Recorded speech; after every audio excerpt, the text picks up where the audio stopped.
অনেক উচ্চ শিক্ষিত একটা ছেলে আরেকজনের পকেট থেকে মোবাইল নিয়ে চুরি করছে, আছে না নেই?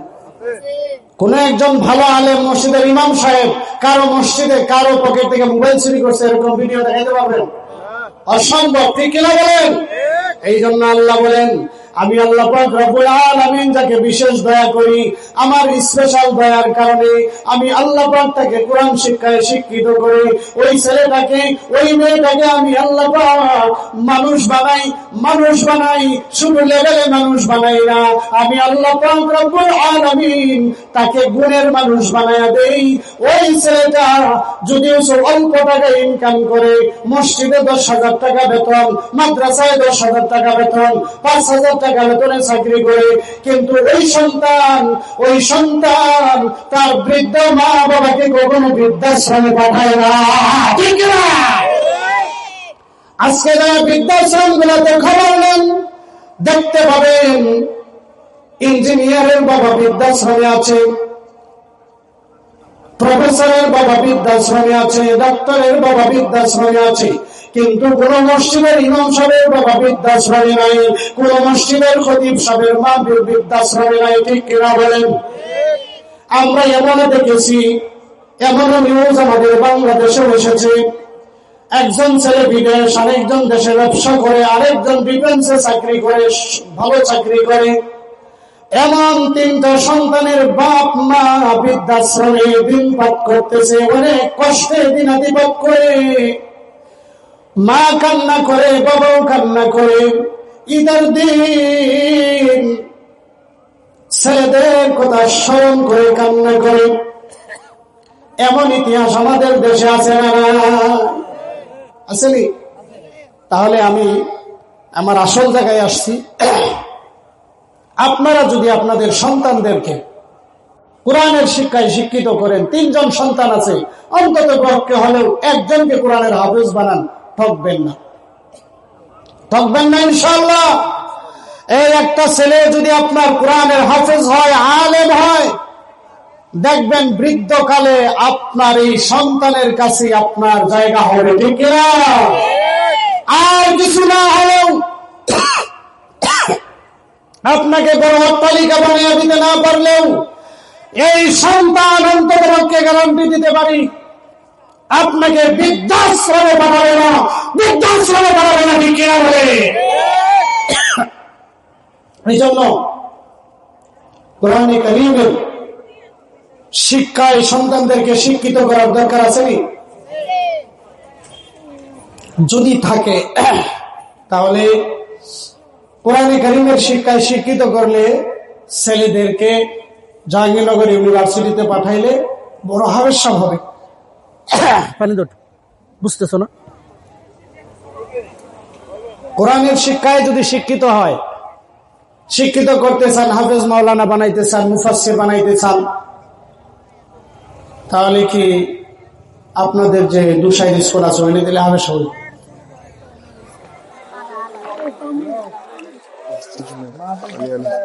স্কুলের দরকার আছে, ভার্সিটিরও দরকার আছে। আমি বলছি, এক বাবার 3 সন্তান, 2 জনকে স্কুলে পড়ান, ডাক্তার বানান, ইঞ্জিনিয়ার বানান, কিন্তু একজন সন্তানকে হলেও অন্তত পক্ষে মাদ্রাসায় দিয়ে হাফেজে কোরআন বানান, আলেমে কোরআন বানান। এই সন্তান আপনার সেবা করবে, এই সন্তান সমাজের সেবা করবে, এই সন্তান সমাজে কখনো বিশৃঙ্খলা ঘটাবে না, ঠিক কিনা? এই জন্য এরকম সন্তানগুলো হাফেজ আলেম বানাইতে হলে আমাদের এই যে এখানে আছে 2 সাইডে সেঙ্গু গার্মেন্টস সংলগ্ন হযরত আবু বকর সিদ্দিক রাদিয়াল্লাহু তাআলা আনহু ইসলামিয়া মাদ্রাসা, এরকম মাদ্রাসার দরকার আছে নি? মাদ্রাসা না থাকলে হবে সব কোথায় থেকে হবে? আমরা তো পড়ালেখা করেছি, আমাদের প্রথমে ময়মনসিংহ, এরপরে হাটহাজারী, পড়ালেখা করে আমরা হাফেজ মাওলানা মুফতি হয়ে আপনাদের সামনে এসে 2 কথা বলছি। তাহলে এরকম মাদ্রাসা টিকায় রাখতে হলে, এগুলা তো সরকারি মাদ্রাসা না, বেসরকারি মাদ্রাসা, কওমি মাদ্রাসা। কওমি মাদ্রাসা মানে আমাদের মুসলমানদের জাতীয় মাদ্রাসা। কওমি মাদ্রাসার অর্থ হলো মুসলমান জাতির জাতীয় মাদ্রাসা। বলেন, মুসলমান জাতির জাতীয় নাকি হিন্দু জাতির জাতীয় মাদ্রাসা? এই মাদ্রাসা কওমি মাদ্রাসা, কওমি মানে মুসলমান জাতির জাতীয় মাদ্রাসা। এই মুসলমান জাতির জাতীয় মাদ্রাসাকে টিকিয়ে রাখার দায়িত্ব মুসলমান জাতির, ঠিক কিনা? জোরে বলেন। তাহলে এই মাদ্রাসা চলার জন্য সর্বপ্রথম আপনাকে আমাকে যে সাহায্য করতে হবে, সেই সাহায্য হলো প্রত্যেকেই একজন করে সন্তান। যদি না থাকে আমার নাতি, যদি না থাকে আমার ভাতিজা, যদি না থাকে আমার মেয়ের ঘরের নাতি, ছেলের ঘরের নাতি, তাও যদি না থাকে আমার পাড়া প্রতিবেশীর একটা ছেলেকে এইরকম প্রতিষ্ঠানে হযরতে আবু বকর সিদ্দিক রাদিয়াল্লাহু তাআলা আনহু এরকম মাদ্রাসায় আপনি ভর্তি করে দিবেন, তাহলে এই কওমি মাদ্রাসাও চলবে, আর এই সমাজের মধ্যে ভালো মানুষ আস্তে আস্তে বাড়তে থাকবে। আর যেই সমাজে ভালো মানুষের সংখ্যা বেশি হবে, সেই সমাজটাও তত ভালোভাবে চলতে থাকবে, ঠিক কিনা? আর খারাপের সংখ্যা বেশি হয়ে গেলে কেমন হবে এটা আমাদের সবার দেখা আছে। এখন যারা আমরা এখানে আছি সবার দেখা আছে, খারাপের সংখ্যা বেড়ে গেলে সমাজে কি অবস্থা হয়। একজন আরেকজন উদাই এমনিতেই ফার মেরে মেরে ফেলা, এমনিতেই গুলি করে মেরে ফেলছে, পাখির মতো গুলি করে মানুষ মারছে, ঠিক কিনা? পাখির মতো মানুষ মারছে। এই জন্য সমাজ ভালো করতে হলে ভালো মানুষ তৈরি করতে হবে, দেশকে ভালো করতে হলে এই দেশের মধ্যে ভালো মানুষ তৈরি করতে হবে, এই দেশের মধ্যে সংস্কার আনতে হবে, এই কোরআনওয়ালাদের মাধ্যমেই দেশে সংস্কার আনতে হবে, ঠিক কিনা বলে?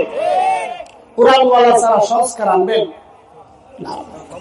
মোহতারাম হাজিরিন, এই জন্য এই মাদ্রাসাকে টিকিয়ে রাখার জন্য আমরা ওয়াদা করতে পারি না যে আমরা এক একজন বাচ্চা ইনশাল্লাহ দিব। সবাই একটু হাত উঠাই, আমরা চেষ্টা করবো। আল্লাহ, সবাই হাত উঠাই, আমরা চেষ্টা করবো একজন করে বাচ্চা এই মাদ্রাসায় দেবো ইনশাল্লাহ। আল্লাহ তুমি তো সকলকে তৌফিক দান করে, সকল বলে আমিন। আমাদের